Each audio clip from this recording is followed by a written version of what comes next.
Model बहू। अगर तुम्हें मुझसे इतनी ही प्रॉब्लम है तो शादी क्यों की? मुझे आपसे नहीं, बस उस फोटो से प्रॉब्लम है जो आपने सोशल मीडिया पर अपलोड किए। अरे इतनी सी बात और इतना ज्यादा ओवर रिएक्ट। ये इतनी सी नहीं, मेरी करियर की बात है। मैं मॉडल हूँ और मेरी इंडस्ट्री में कोई भी एक शादीशुदा मॉडल के साथ काम करना नहीं चाहता। इसीलिए अभी के अभी उन फोटो को डिलीट करो। नैना के गुस्से में ऐसा बोलने पर रोहित सोशल मीडिया से अपनी और नैना की सारी फोटो डिलीट कर देता है। नैना एक मॉडल है जिसकी शादी रोहित से होती है, पर उसे हमेशा हर चीज से पहले सिर्फ मॉडलिंग ही दिखाई देती है। इसीलिए वो इसके आगे अपनी शादी को भी कोई इम्पोर्टेंस नहीं देती। एक रात नैना तैयार होकर कमरे से बाहर निकलती है। अरे इतनी रात को ऐसे तैयार होकर कहाँ जा रही हो? Night club. बहू, इस तरह रात भर घर की बहू का बाहर रहना सही नहीं है। ओ प्लीज, ये छोटी थिंकिंग आप अपने पास ही रखें। मेरे प्रोफेशन में night club and parties normal है। ऐसा बोलकर नैना घर से बाहर निकल जाती है और रात भर पार्टी करने के बाद अगली सुबह घर वापस आती है, जहां उसकी सास सुबह सुबह घर की सफाई कर रही होती है। ओहो मम्मी, आप तो बहुत जल्दी उठ जाती है। चलो अच्छा है, मैं चली सोने। जब पूरी दुनिया के उठने का समय है तब तुम्हें सोना है। भला ये भी कोई घर वापस आने का समय है? नॉट अगेन मॉम, मैं आप और आपकी इन बातों से टायर्ड हो गई हूँ। अगर आपको ये सब सहन नहीं करना था तो रोहित की शादी एक मॉडल की बजाय किसी साधारण लड़की से करानी थी ना।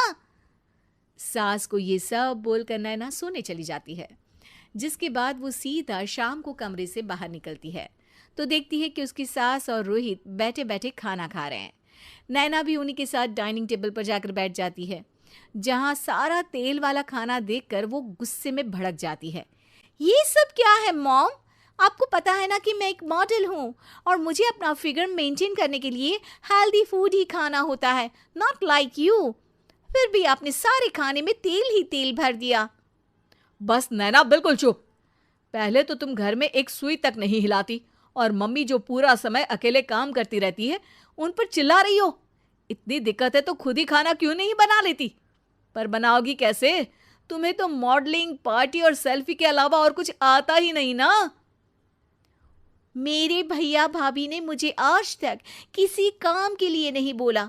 मैंने जब जो मांगा वो मिला और इन्हें देखो, खाने के नाम पर कितनी बातें सुना दी। बस बहुत हुआ, मुझे अब यहाँ नहीं रहना। नैना गुस्से में तुनकते हुए बैग पैक करके घर छोड़कर अपने भैया के घर पहुंच जाती है, जहां उसकी भाभी खुशी से नैना का स्वागत करती है। अरे क्या बात है नैना, ना कोई खबर ना रोहित साथ में, अचानक कैसे आना हुआ? मैं तो उस घर को हमेशा के लिए छोड़ आई, दोबारा कभी वहां वापस नहीं जाऊंगी। ऐसा बोलकर नैना घर में आकर मजे में सोफे पर बैठ जाती है, जिसके बाद अब वो पूरे ठाठ बाट से अपने मायके में रहने लगती है, जहां उसकी भाभी सारा काम करती और नैना अपने मॉडलिंग प्रोजेक्ट करते हुए बस मौज में बैठकर खाती। नैना, आखिर बताओ तो सही कि तुम्हारे ससुराल में ऐसा क्या हुआ जो तुम्हें घर छोड़ना पड़ा? बस उन्हें मेरा लेट नाइट पार्टी जाना और कोई काम ना करना पसंद नहीं था, तो मैंने वो घर छोड़ दिया और यहाँ आ गई। नैना की बात सुनकर उसकी भाभी हैरानी से उसे देखने लगती है, पर कुछ बोलती नहीं। इसी तरह कुछ समय बीतता है और देखते ही देखते अब नैना के पास मॉडलिंग के प्रोजेक्ट्स आने कम हो जाते हैं, जिससे नैना बहुत परेशान रहने लगती है। ऐसा कैसे हो सकता है? मैं इतनी सुंदर मॉडल हूं तो फिर भी मुझे काम क्यों नहीं मिल रहा? देखो नैना, काम में ऐसे उतार चढ़ाव तो आते ही रहते हैं। आज नहीं तो कल तुम्हें इससे भी अच्छा काम मिलेगा। तब तक अगर तुम चाहो तो घर में खाली बोर बैठने से अच्छा है कि मेरी मदद कर सकती हो। नैना पहले तो घर के काम का नाम सुनकर नाक चढ़ाती है, लेकिन फिर कुछ दिनों तक कोई काम न होने पर बोर होकर अपने आप भाभी की मदद करने पहुंच जाती है। इसी तरह धीरे धीरे उसकी भाभी नैना को घर का काम करने के साथ सारा खाना बनाना भी सिखा देती है। एक रात नैना और उसके भैया भाभी साथ बैठकर डिनर कर रहे होते हैं। पता है, आज का सारा खाना नैना ने बनाया है, मैंने तो बस आज थोड़ी सी ही मदद की है। मानना पड़ेगा नैना, खाना तो बहुत स्वादिष्ट है।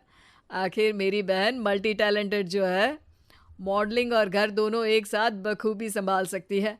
और फिर जब मदद करने के लिए घर में कोई दूसरा इंसान भी हो तो फिर दिक्कत ही क्या। मेरी बहन चाहे तो उसके लिए कुछ भी इम्पॉसिबल नहीं है। भैया की बात सुनकर नैना को अपनी सास और रोहित की याद आ जाती है। भैया, मम्मी और रोहित ने कभी मुझे मॉडलिंग करने से रोका नहीं। वो तो हमेशा हर चीज़ अकेले संभालते आए हैं और मैं हर काम खराब करती रही। मम्मी पूरा घर अकेली संभालती है और मुझसे बस थोड़ी मदद की उम्मीद करती है, पर उसकी जगह मैं उन्हें उल्टा बोलती रही। गलती मेरी है भैया, मुझे अपने ससुराल वापस जाना चाहिए। जानकर खुशी हुई बहना कि अब मेरी छोटी सी बहन समझदार भी हो गई है। इसके बाद नैना अपने ससुराल वापस आकर रोहित और अपनी सास से माफ़ी मांगती है और बाद में खुशी खुशी अपना मॉडलिंग और घर संभालते हुए ससुराल में रहने लगती है।